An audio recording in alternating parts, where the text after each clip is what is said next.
Zdravo svima, evo danas pravim picu sa gotovom podlogom. Nemojte propuštati ovo jer možete napraviti ručak za 10 minuta.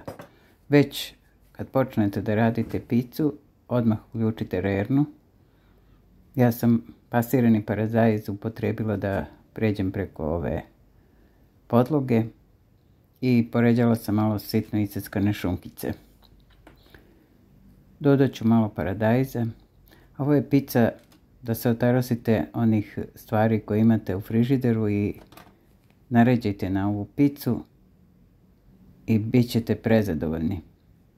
Ako hoćete pravu picu, možete i da napravite testo. Ostavit ću vam recept kako se pravi testo. Fantastično je, samo mere koje ću vam ostaviti ispada 3 pice, pa napisat ću to, vidjet ćete.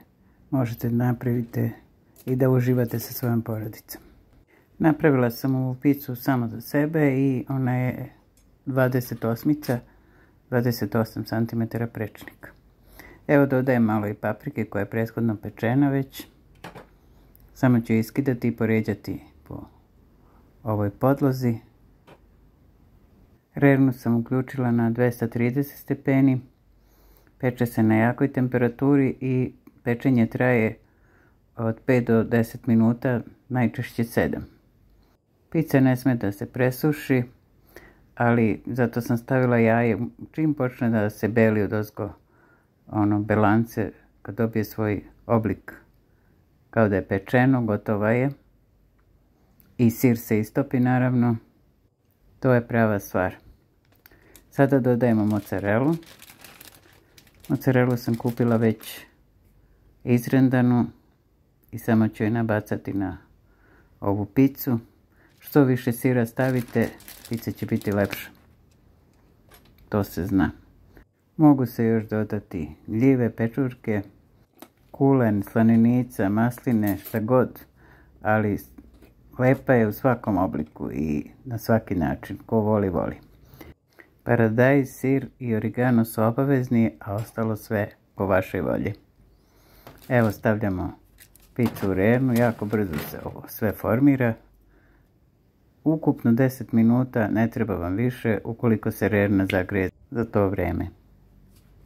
I evo gotova je, predivna je, miriše i uživat ćete u njoj.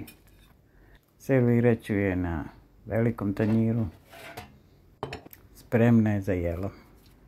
U međuvremenu da vas podsjetim da možete zapratiti moj kanal, to je potpuno besplatno, a možete biti i član ili članica mog kanala. Pogledajte ispod videa, kliknite učlani me i pročitajte šta to znači i koliko vam je to privlačno, a za moj kanal je veoma značajno. Pogledajte na stranicama kanala, imam recept, oko 800 recepata podeljenih po playlistama i možete pronaći sve što vam treba. Prijatno i hvala na gledanju. Probajte ovo. Pozdrav!